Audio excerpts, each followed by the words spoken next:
Awalnya coba-coba. Sebagai joki, itu yang tambah mengantarkan saya mengenal lebih dalam lagi narkoba. Ingat saya mulai usia 15 tahun itu sudah mengenal rokok, bahkan sudah mengenal seks, pornografi, ya pokoknya kehidupan di luar Tuhan. Saya setelah dibaptis, 3 bulan setelah itu saya ketangkap, Bu, yang ketiga kali.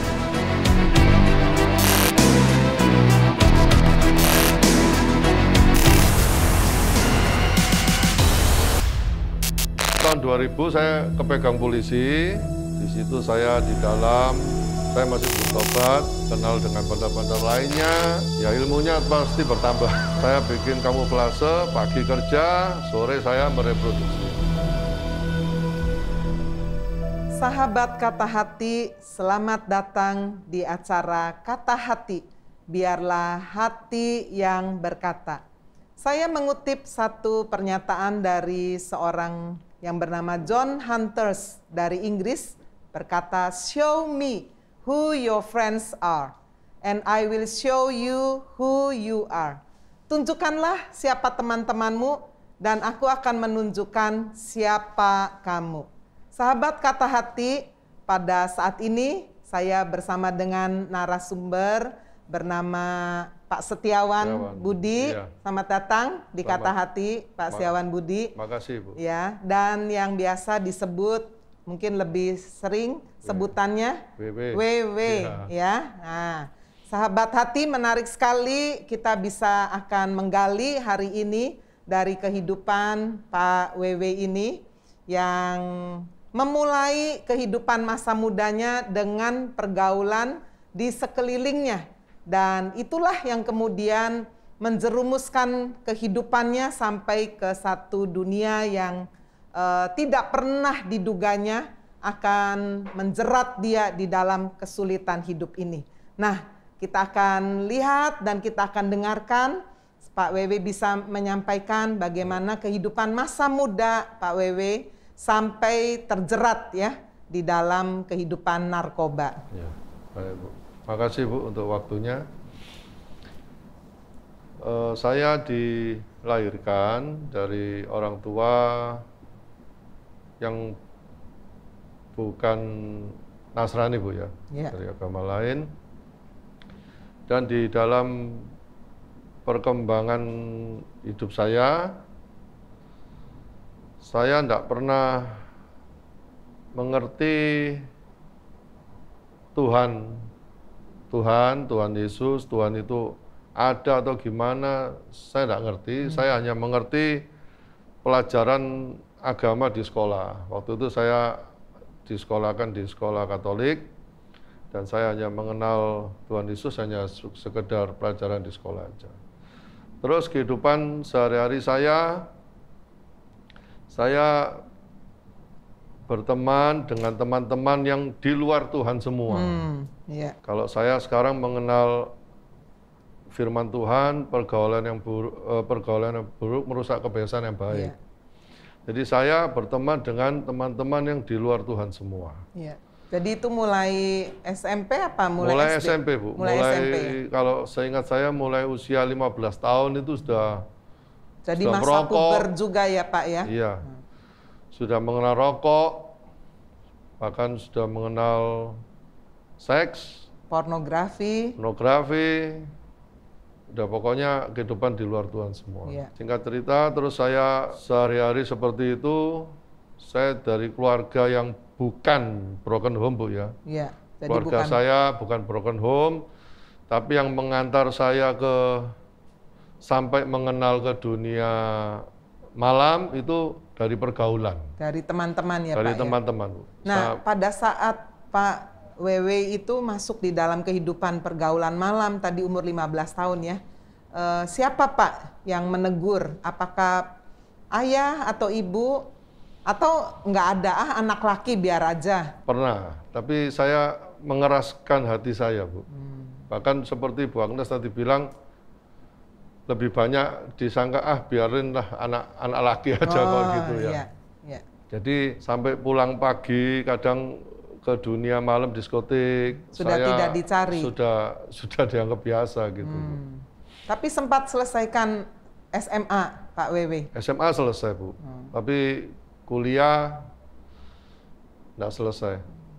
Nah, itu terus diperhadapkan dengan dunia malam, dan saya pun juga hobi musik, sehingga saya tahun 96 saya bekerja sebagai disc jockey. Disc jockey ya Pak ya? Ya, mulai dari naik klub sampai ke diskotik besar di Surabaya. Oh. Sehingga saya mengenal dunia malam, saya sebagai disc jockey, itu yang tambah mengantarkan saya mengenal lebih dalam lagi narkoba, Bu.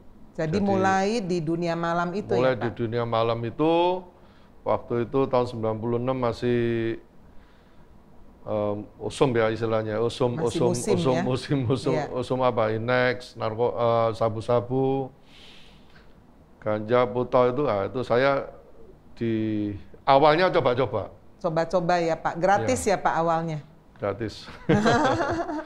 Awalnya coba-coba, sama teman saya awalnya coba-coba. Nah, perasaan apa Pak yang pertama Bapak dapatkan? Apakah Bapak Inex dulu atau sabu-sabu dulu Pak? Mungkin bisa kasih tahu juga perbedaannya apa itu Pak? Kalau Inex sama sabu dulu saya juga lupa yang mana, tapi yang dua itu pasti sudah pernah. Dan kalau kesamaan dari kedua benda itu ya, untuk hobi saya yang musik di dunia disco itu sangat mendukung sekali, Bu. Jadi bisa maksudnya, terus seger ya Pak ya, ya bisa tetap on gitu dengerin musik enak, bisa happy, bisa joget-joget ya itu. Kalau dibilang hubungannya apa ya, itu sangat menunjang sekali. Nah itu, terus saya awalnya coba-coba, akhirnya keterusan, terus di samping juga di diskotik itu banyak bandar-bandar, Bu. Banyak bandar-bandar yang happy-happy di sana. Sehingga saya dikenalkan, awal mulanya beli, tapi kenal sama bandar, terus dikasih apa ya istilahnya ya? Supaya bisa pakai bisnis surga, supaya bisa pakai tanpa kita harus ngeluarin kocek, ya jadi ya sambil berbisnis. Easy money ya Pak ya? Ya, easy money. Nah pada saat Pak Wewe ini tadi pertama coba-coba ya, tapi memang sudah ada di dalam ruang lingkup pergaulan malam dulu ya Pak, itu ya? Kan karena pekerjaannya pun di situ, orang lain tidur, Bapak di situ joget-joget, kan harus membawa orang feel happy ya, dalam tanda petik ya.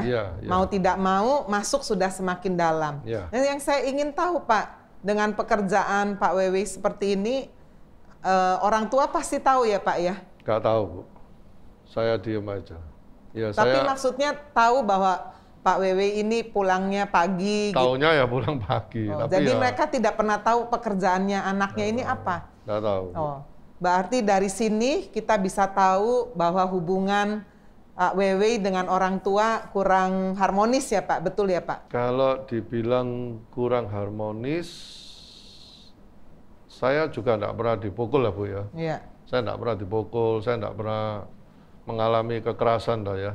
Tapi yang saya tangkap sekarang bahwa seorang figur papa saya tuh fisiknya ada, tapi apa ya, quality time, waktu berkualitasnya tidak ada. Tukar pikiran, Bapak bisa bertanya-tanya kepada Papa. Kalau sekarang itu kan anak sama orang tua kan seperti teman gitu. Kalau saya dulu, ya sekali saya pulang malam gitu ya sudah. Tidak ada teguran, tidak ada nggak pernah dimarahi. Saya pun juga bohong, ya pokoknya saya kerja di DJ, orang tua saya nggak tahu. Jadi dari kehidupan keluarga juga ya Pak ya, sepertinya Pak Wewe juga tidak mendapatkan penguatan ya Pak ya. Karena kalau dari dalam keluarga Pak Wewe ini ada penguatan, ada satu bonding ya, bonding itu satu ikatan yang kuat. Mungkin Pak Wewe juga tidak lari cari teman-teman ya Pak ya. Betul Bu. Nah sahabat Kata Hati, kita bisa melihat ya betapa pentingnya arti keluarga. Bukan hanya papa dan mama ada di rumah, gitu ya Pak Wewe. Tapi seperti yang disampaikan oleh Pak Wewe, papanya hadir, bekerja, mungkin bekerja keras. Bapak saya tanggung jawab. Tanggung jawab, kasih uang, sekolahkan. Tetapi yang tidak dinikmati oleh Pak WW adalah quality time. Quality time, ya. Begitu ya? Betul, Bu. Nah, sahabat kata hati, kita bisa melihat sudah merupakan dua faktor yang bisa membawa Pak WW akhirnya terjerumus ke dalam dunia hitam. Ya. Dimulai dari iseng-iseng, coba-coba, pemakai, lalu kemudian menjadi bandar ya Pak ya. Bapak naik tingkat ini Pak, naik kelas terus ya. Setelah jadi bandar, lalu kemudian Bapak berpikir untuk bisa memproduksi sendiri Kak Pak? Waktu itu tahun 2000 saya kepegang polisi. Saya kepegang polisi, pertama kali itu Bu. Saya kena vonis 6 tahun, dan saya menjalani hukuman 4 tahun 2 bulan. Di situ saya di dalam, saya masih belum tobat, Bu. Belum tobat ya, Pak? Belum tobat, kenal dengan bandar-bandar lainnya, ya ilmunya pasti bertambah. Nah, jadi, ilmunya masih bertambah. Nah, dari situ kenal, setelah itu yang kena pertama saya bebas, tahun 2004, dari LP Madiun, terus waktu itu saya masih belum bertobat, terus saya dikenalkan oleh teman saya, mengenalkan temannya, dia bisa meracik sabu-sabu, ya? Reproduksi, mulai dari bahannya jelek menjadi bagus. Oke, saya dikenalkan, saya kerjasama, saya modal, dia yang kerja, tapi waktu itu dia mengkhianati saya. Oh gitu ya. Nah, dari saben hari ketemu tuh, ilmunya saya serap. Dan juga tahun 2005 saya juga kepegang juga gara-gara teman saya ini. Itu. Ya. Sahabat kata hati, Anda penasaran bagaimana orang sekelas Pak WW sudah masuk penjara, divonis 6 tahun, ya, dijalankan 4 tahun sekian, 2 bulan, ya, bukannya kapok, bertobat, tapi naik tingkat, ya, dari pemakai bandar sampai menjadi seorang produsen, ya, punya home industry sendiri untuk bisa menghasilkan uang yang lebih banyak. Sahabat kata hati, jangan kemana-mana, biarlah kita akan melihat kata hati, biarlah hati yang berkata. Kita akan telusuri bagaimana perjalanan hidup Pak WW sampai betul-betul merasa mentok dan mengalami satu turning point, satu titik balik yang luar biasa dalam kehidupannya. Siapakah di balik semua itu? Sahabat kata hati, kalau Anda terinspirasi dengan tayangan ini, jangan segan untuk like, komen, share, dan subscribe channel ini. Dan dapatkan tayangan-tayangan yang akan selalu menginspirasi, memberkati, dan memberi solusi. Kata hati, biarkan hati yang berkata. Masih di dalam program Kata Hati bersama saya, Agnes Maria. Biarlah hati yang berkata. Satu kali ada 2 orang anak, yang satu adalah seorang pemabuk, dan yang seorang tidak pernah minum sama sekali. Padahal mereka dibesarkan oleh ayah yang sama, yaitu seorang pemabuk. Ketika dikatakan, lalu kemudian perjalanan 2 anak ini betul-betul bertolak belakang, menarik dalam satu wawancara ditanyalah anak yang pertama yang pemabuk ini, "Mengapa kamu menjadi pemabuk?" Dan anak yang pertama ini menjawab, "Saya melihatnya dari ayah saya." Lalu kemudian pewawancara yang sama ini juga bertanya kepada anak yang kedua, "Mengapa engkau tidak pernah minum alkohol sama sekali?" Anak yang kedua menjawab dengan jawaban yang sama, "Saya melihat dari ayah saya."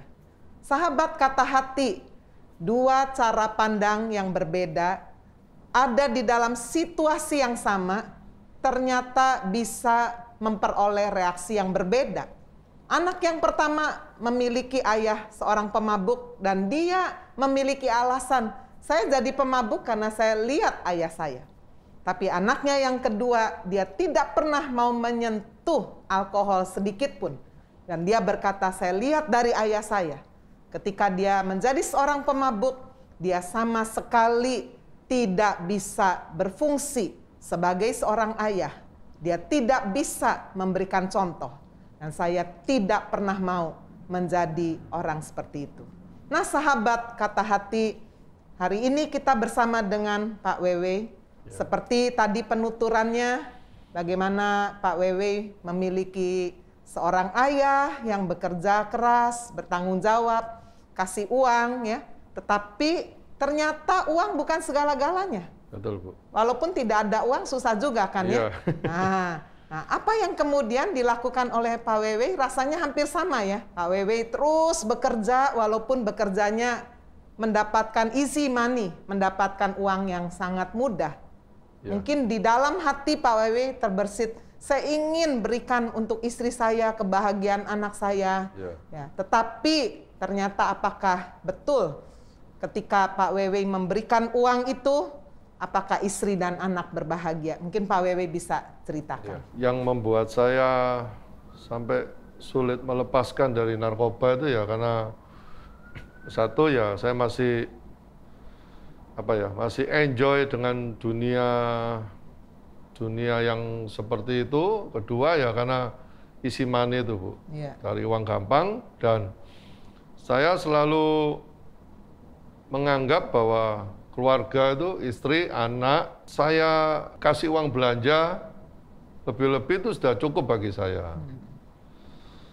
Tapi berjalannya waktu, ya itu bukan merupakan kebahagiaan, Bu, ya, bagi istri dan anak saya.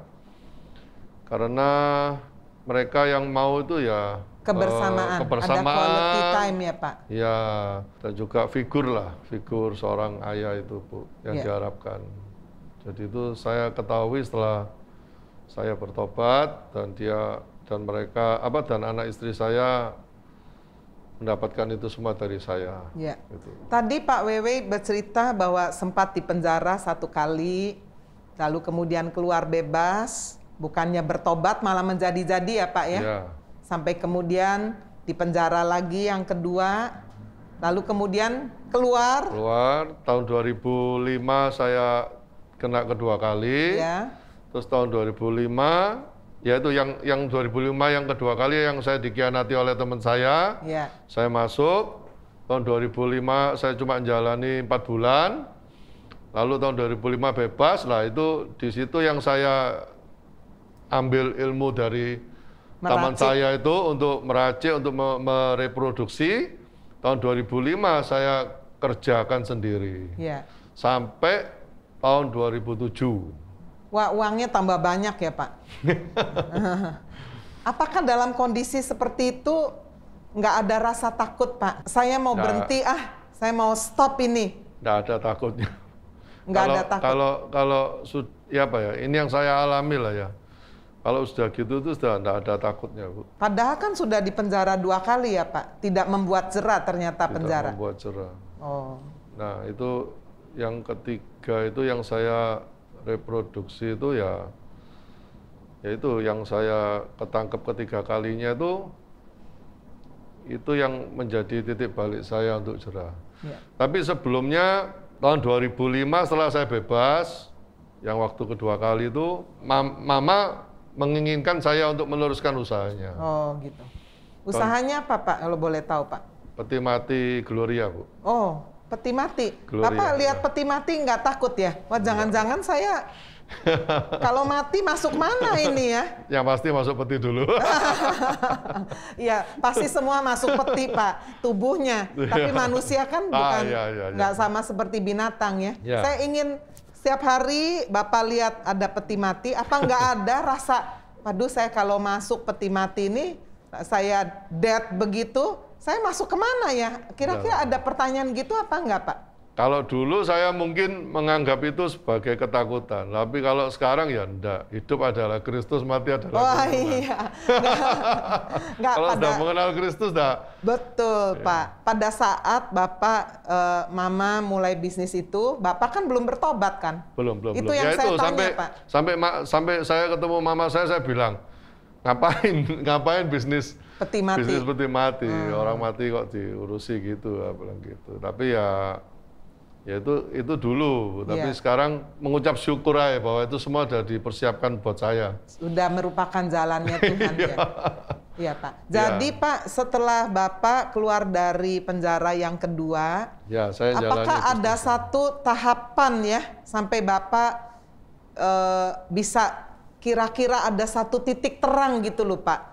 Dalam kehidupan ini, apakah ada yang memperkenalkan Bapak dengan Tuhan?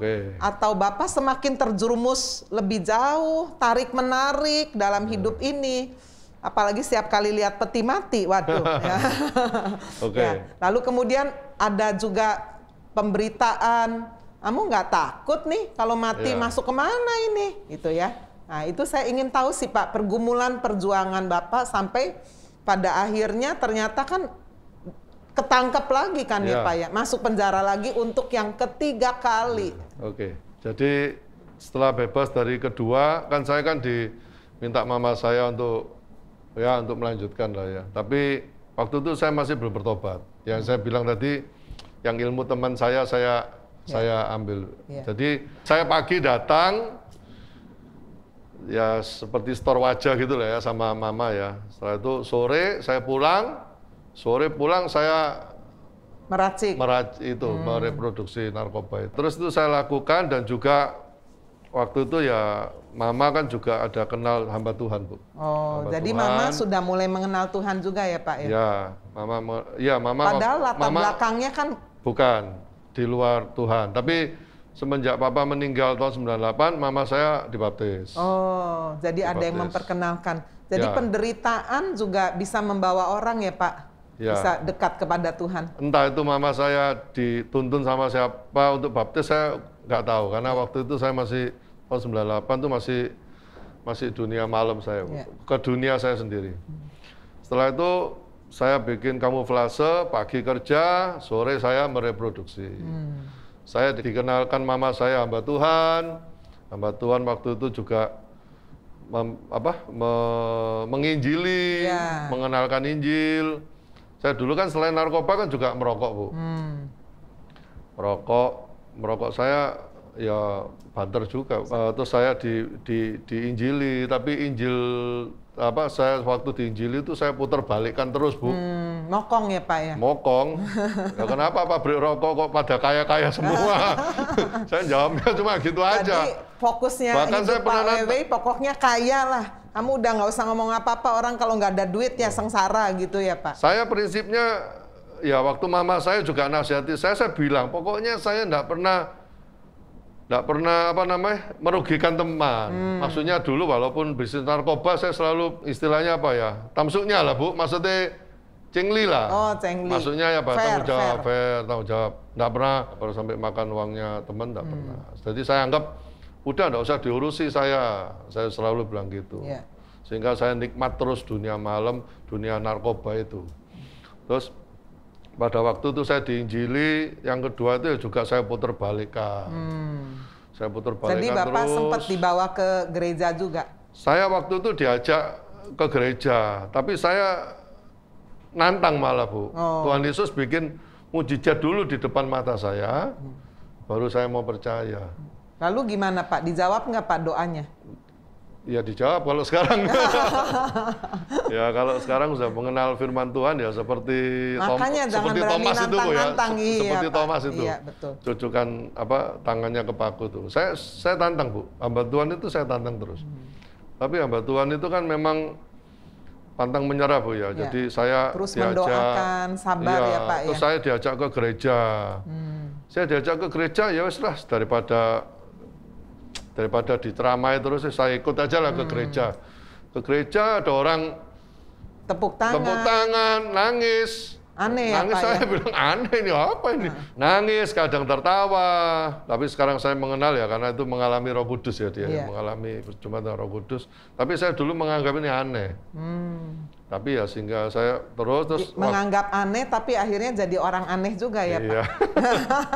Pulang dari ibadah, ada acara baptisan. Waktu itu ya hamba Tuhan itu menyuruh saya baptis, ya udahlah saya ikut aja lah daripada diceramai terus. Ya. Jadi Pak WW ini terus seperti diikuti, dilayani oleh hamba Tuhan ini ya Pak ya? Ya. Walaupun udah jelas-jelas ditolak, ditantang, tapi hamba Tuhan ini rasanya terus mungkin, Bu. Iya terus ya. Terus, berarti itu memang sudah merupakan satu titik permulaan Pak.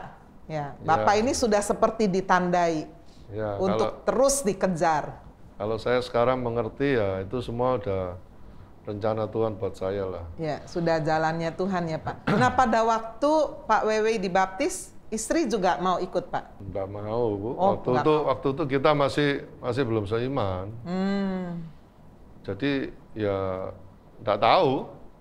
Ya dia punya hidup Waktu sendiri. itu kan saya masih bisnis narkoba. Jadi waktu paling bersama istri anak tuh paling ya malam minggu gitu aja. Saben hari ya saya mau kemana ya nggak tahu istri saya. Jadi Pak, Bapak sudah dibaptis, sudah ke gereja, tapi bisnis narkoba meracik produsen tetap jalan ya Pak ya? Saya setelah dibaptis keluar dari air, bukannya saya jadi dewa, bukan. Tapi bisnis tetap jalan, Bu. Bisnis tetap jalan ya? Jalan. Itu waktu itu bulan 1, saya ingat bulan 1 tahun 2007. Tahun 2004, saya ketangkap lagi yang ketiga kalinya. Yang ketiga kalinya saya ketangkap tahun 2007, Bu. Oh, 2007. Bulan 4. Tadi ya. Tahun 2007, bulan 1 saya dibaptis. 3 bulan setelah itu? 3 bulan setelah itu, bulan 4-nya? Bulan 4-nya saya ketangkap, Bu, yang ketiga kalinya. Nah, pada waktu Pak Wewe ini ditangkap, ini digerebek atau gimana Pak caranya? Digerebek, Bu. Digerebek itu rumah saya kontrak khusus untuk produsen. Untuk produsen. Nah, itu saya digerebek. Kok bisa Pak? Ada yang memberitahu atau gimana Pak? Di depan rumahnya itu spionasenya polisi. Oh. Jadi, apa memang Bapak sudah diincar, Pak? Ya, mungkin karena saya di tempat kontrakan itu hanya datang terus pulang, Ya, mungkin yang di depan rumah itu mungkin ya kebetulan spionase. Iya. Ya mungkin menebak-nebak. Karena pertama kali polisi waktu ngerebek saya, dia enggak tahu kalau saya produsen. Setelah buka, ya dikira cuma pesta narkoba aja, cuma nyabu-nyabu aja. Tapi setelah pintu dibuka, terus banyak perlengkapan seperti bikin produsen itu Bu, itu baru polisi kaget produsen gitu. Jadi ini dapat tangkapan kakap ini ya Pak? Polisi pakai rumahnya spionase itu untuk mengintai saya. Oh begitu. Sehingga pada waktu saya datang ke sana langsung ditangkap sama dia. Nah ini menarik ya Pak ya. Jadi bulan 1 tahun 2007 itu dibaptis. Bapak dibaptis. Kok 3 bulan setelah itu Bapak tertangkap? Nah, saya ingin tahu pada waktu Bapak tertangkap, apakah pasti takut ya Pak ya? Tadi kan. Oh pasti Bu. Ya. Apalagi kasus yang ketiga ini kan. Sudah produsen ya Pak? Iya, jeru. Jadi tertangkap yang ketiga ini, Bapak sudah dalam keadaan dibaptis. Nah, saya ingin mengetahui Pak proses ketika vonis hukuman penjara yang ketiga ini sudah dijatuhkan. Nah, ini Bapak alami apa nih di dalam penjara ini? Apakah sama seperti ketika di penjara kali yang pertama dan yang kedua, kok nggak kapok-kapok malah semakin jeru ya Pak ya? Dari pemakai, bandar, produsen, nah, udah didatangi hamba Tuhan juga kayaknya udah. Nah, ini pengalaman apa Pak di dalam kali yang ketiga ini? Jadi yang ketiga kalinya ini memang yang paling berat Bu ya bagi saya, dan waktu itu saya ditangkap, digerebek, dan sempat semalam itu ditahan terus di tempat saya bekerja itu, tempat saya bekerja narkoba itu. Iya, sebagai tempat bukti ya Pak? Ya, belum dibawa ke kantor polisi belum. sempat di sana, ya namanya pukulan-pukulan ya pasti terima lah ya. Tapi dengan itu saya merenung bahwa nah itu disitulah waktunya Tuhan buat saya, mindset saya dirubahkan sama Tuhan. Pikiran saya dirubahkan sama Tuhan. Dulu yang saya egois, yang saya sombong, sombong, ya, Pak. itu semuanya dihancurkan sama Tuhan. Saya dibikin apa ya, dibikin kayak pikiran saya ini belas kasih itu ada, Bu, untuk anak saya, untuk istri saya. Itu sudah mulai saya pikirkan, mulai timbul pikirannya. Iya. Pak, bicara tadi istri dan anak, ketika Bapak alami semua itu, hubungan Bapak dengan istri gimana, Pak? Hubungan saya sama istri waktu itu ya seperti yang saya tadi bilang, pokoknya pokoknya cukupkan. Sistem saya tuh uang belanja cukup. Kalau masalah hubungan maksudnya hubungan suami istri ya tetap baik, ya tetap lah, Bu. Tapi istri saya tuh mengetahui saya gelagat yang nggak baik tuh pasti ada. Karena saya dulu tuh kan yang namanya orang narkoba kan pasti nggak jauh dari wanita, dari minuman keras, dari judi. Itu istri saya tahu, tapi kayak nggak bisa apa-apa ya, Pak? Nggak bisa apa-apa. Ya maksudnya pokoknya kamu tak belanjani, wis bagi saya udah cukup. Nah, itu. Hubungan dengan istri boleh dibilang oke lah ya, Pak ya. Tapi hubungan dengan anak laki Bapak gimana? Ya, ini waktu itu saya ditangkap ketiga kalinya, anak saya masih usia 4 tahun kurang lah. Iya. Nah, itu saya divonis 6 tahun. Yang ketiga ini saya divonis juga 6 tahun, saya jalani 3,5 tahun. Nah, anak saya kan mulai dari lahir sampai dia dia bertumbuh itu kan nggak pernah dekat sama saya. Iya, gitu. Pak. Nggak ada quality time, quantity time juga nggak ada ya. Nggak ada. Nah, ini saya mau ceritakan ketika saya bebas dari penjara, yang ketiga kalinya, dari LP Pamekasan, saya gandeng istri saya, anak saya marah. Oh, gitu, Pak. Iya, waktu itu 2010 berarti anakku umur 7 kurang. Nah, kenapa Pak bisa marah, Pak? Nah, itu. Jadi waktu bebas itu saya gandeng sama istri saya jalan gitu ya. Mulai dari LP jalan ke mobil gandeng itu, anak saya bisa marah. Ya setelah saya ngomong sama istri saya, mungkin karena selama ini saya tidak ada, mungkin saya selama ini tidak ada, mungkin loh Bu ya, dia mungkin jadi pelindung bagi mamanya atau gimana, sehingga dengan kehadiran saya kok seperti mau merebut. Mungkin seperti itu, Bu. Jadi jiwa, walaupun masih kecil umur 7 tahun, tapi jiwa kelaki-lakiannya sudah ada ya, dia ingin melindungi mamanya. Ya seakan-akan bilang, ya mungkin kalau kasarnya selama ini kamu di mana?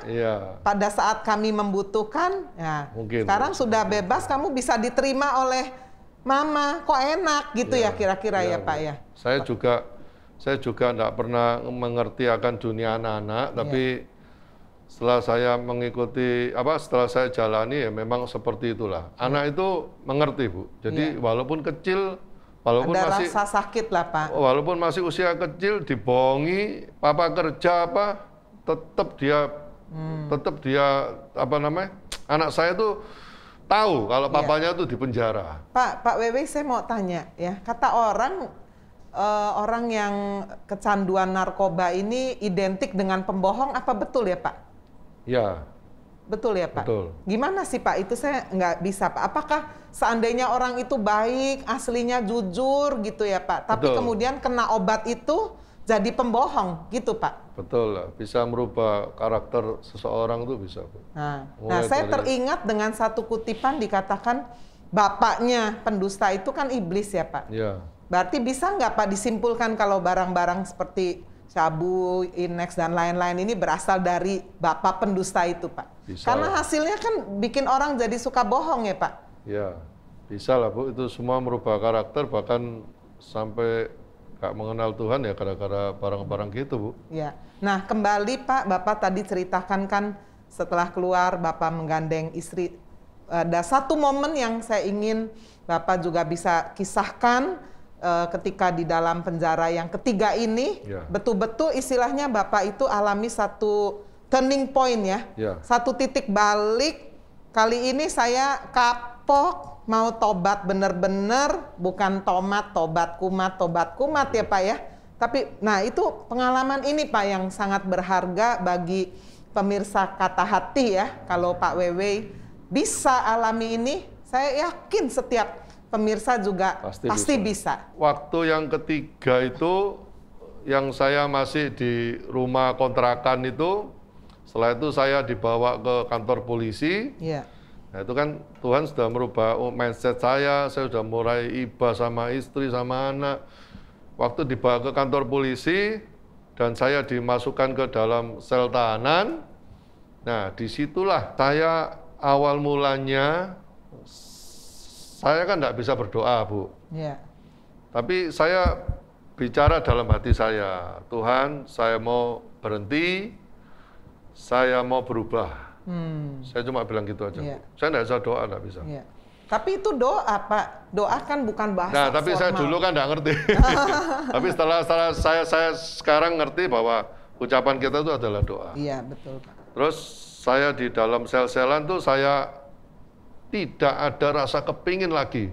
Oh gitu ya Pak, seperti tercabut gitu Pak. Ya, jadi kehidupan waktu itu di sel saya waktu-waktunya saya habiskan makan tidur. Itu istilahnya sako Bu ya. Oh, sakaunya. Sakaunya orang sabu-sabu, kalau dia berhenti pakai itu lebih banyak tidur dan juga lebih banyak makan. Paling Pak, bangun sebentar, cuma Pak.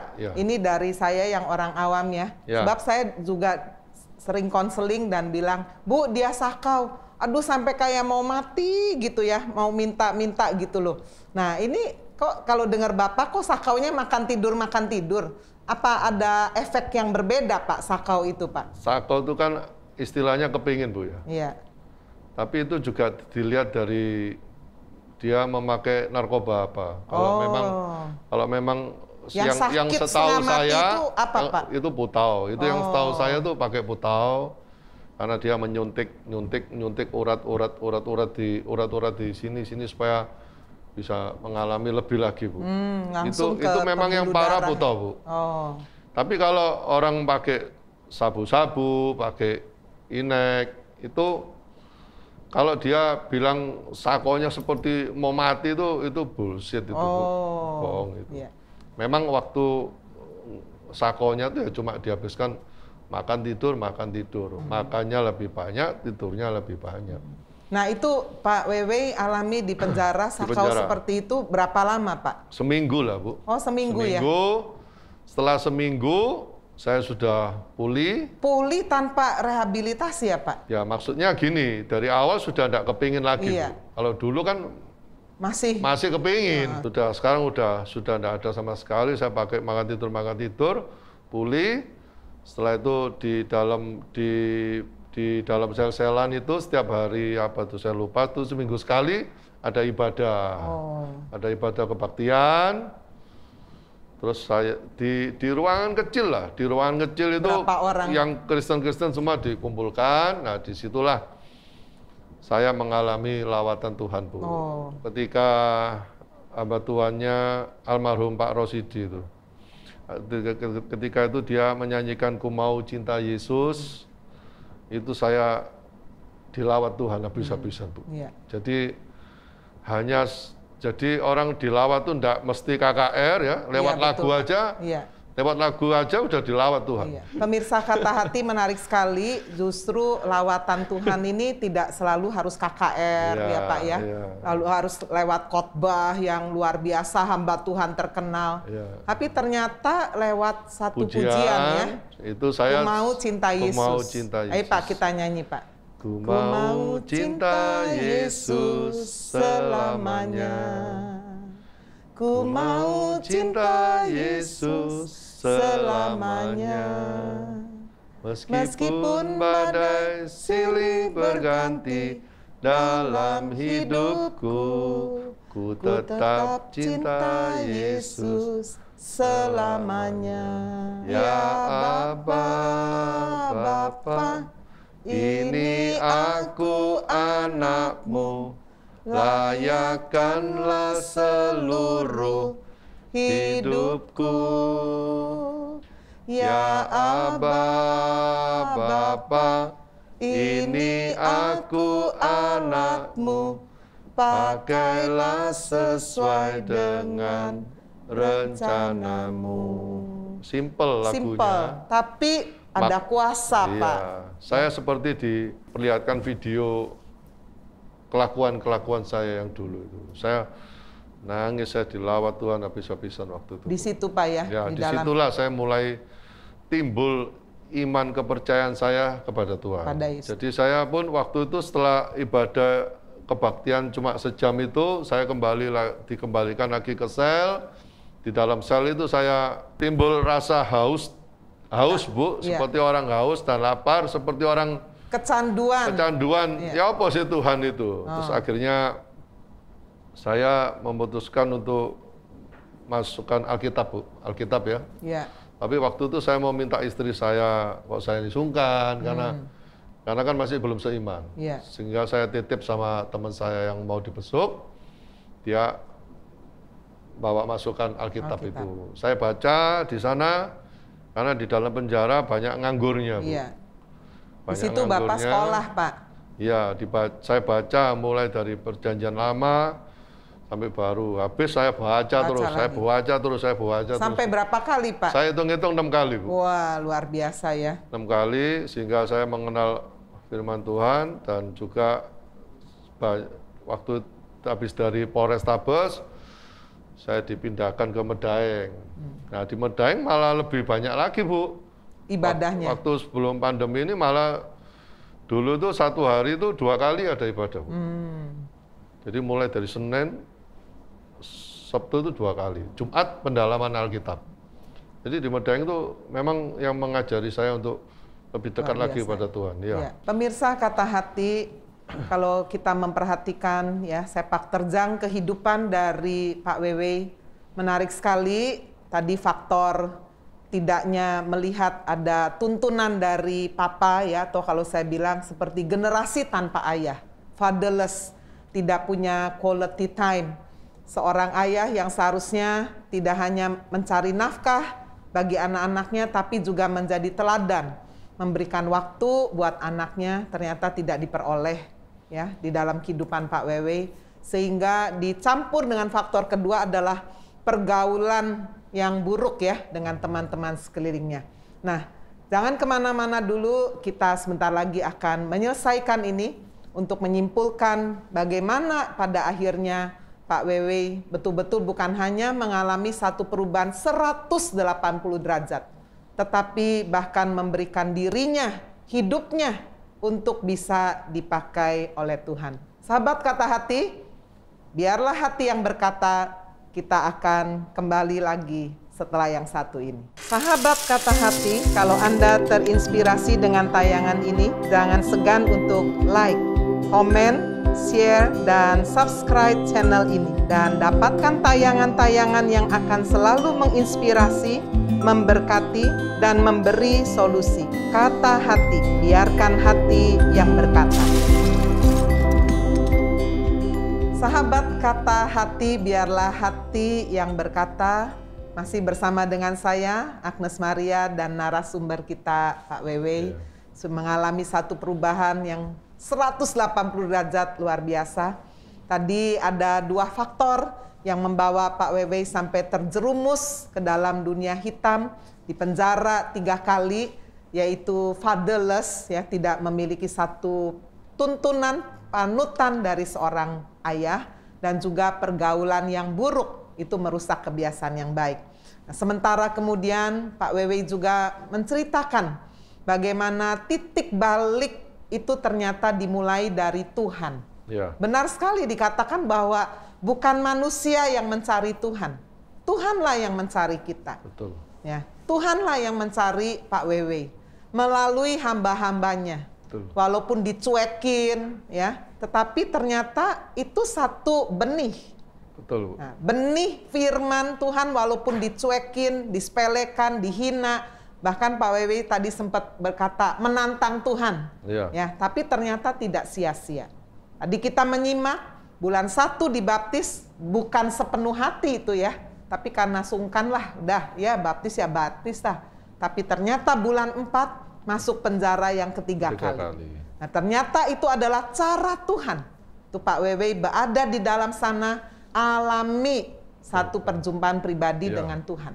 Ya, lalu kemudian kita lihat bagaimana Tuhan terus bekerja melalui satu pujian, ku mau cinta Yesus. Disitulah Pak Wewe seperti melihat satu film, satu video. Kehidupannya yang lama, yang kotor, menjijikkan. Disitulah betul-betul tanpa ada khotbah KKR, tapi Yesus sendiri ya berbicara sampai rasa lapar, haus, baca firman. Di penjara itu kursus Alkitab. Betul, Bu. Gitu ya Pak Wewe ya. Nah, bagaimana kemudian Pak Wewe mengalami satu pemulihan dengan Tuhan lebih dulu sebagai kepala rumah tangga ya. Baru kemudian turun kepada istri dan kepada anak. Nah, ini yang kita ingin tahu Pak, sampai Bapak bisa alami pemulihan yang luar biasa. Tadi sempat anaknya marah kan ketika Pak Wewe menggandeng istri. Nah, dalam sesi yang terakhir ini Pak Wewe akan menceritakan bagaimana terjadi pemulihan itu. Baik. Jadi ketika saya yang ketiga itu, yang ketiga kalinya sudah bebas, ya saya tadi cerita, saya gandeng istri saya, anak saya marah gitu. Itu berlangsung juga lumayan lama loh, Bu. Terus waktu itu kayak perang dingin ya Pak ya? Ya, setelah saya keluar, saya di kehidupan yang sebenarnya, saya diajak teman saya ke sebuah ministry. Itu saya di sana dimentori, terus saya juga diikutkan camp pria. Camp pria. Khusus pria ya Pak? Khusus pria. Awal mulanya saya tidak mau, Bu. Awal mulanya saya tidak mau. Saya menganggap saya ini sudah tobat aja. Saya sudah tobat kok. Saya sudah melepaskan semua, sehingga saya tidak perlu ikut. Nah, tapi ketika sudah berjalan, yang ikut camp ini kok kesaksiannya kok mantep-mantep. Akhirnya ada camp lagi, saya memberanikan diri untuk ikut. Nah, di situ saya ada 12 sesi, saya dikupas. Dibelejeti ya Pak ya? Dibelejeti, jadi saya tambah lebih dikasih hikmat sama Tuhan untuk menjadi pria itu bagaimana, menjadi suami, jadi terus ayah. untuk bagi istri saya sama anak saya. Bagaimana bisa kamu kasih panas 10 tahun, tapi kamu minta dalam hujan 1 hari kamu minta semuanya beres itu tidak bisa. Waktu itu kan setelah saya mengenal firman Tuhan, yang jadi PR buat saya adalah istri saya masih belum seiman. Istri saya masih belum seiman. Tapi firman Tuhan yang saya pegang di Kisah Para Rasul 16:31, satu orang percaya seisi rumah selamat, itu saya pegang terus. Sehingga dan setelah saya ikut camp itu saya praktekkan, Bu. Setelah camp 3 hari 2 malam, saya praktekkan di dalam kehidupan saya bersama dengan istri, anak. Pulang dari camp, saya panggil istri sama anak, saya rekonsiliasi. Rekonsiliasi maksudnya apa Pak? Apa Bapak ya saya maaf? Berjanji, ya saya maaf. Saya minta maaf. Malu Pak, minta maaf sama anak masih kecil loh Pak. Ya enggak, Bu. Oh enggak ya. Ya itulah, disitulah kita harus jangan jaim ya Pak ya. Iyalah, itu saya panggil istri sama anak saya bilang, saya minta maaf, dan saya berjanji tidak akan mengulangi lagi. Saya bilang sama anak saya janji Papa tidak akan meninggalkan Mama sama kamu. Di situ dia nangis, dan puji Tuhan rekonsiliasi terjadi. Dan sudah tidak ada lagi anak saya yang ketika saya gandeng mamanya terus dia marah tuh. Udah nggak ada ya, terjadi satu pemulihan, mereka pun ikut betul-betul satu iman dengan Pak Wewe ya. Saya lakukan dengan konsisten, terus saya lakukan dengan konsisten terus. Terus saya katakan, satu PR yang masih belum yaitu istri saya masih belum seiman. Oh, masih belum ini, belum, Pak? Belum, Bu.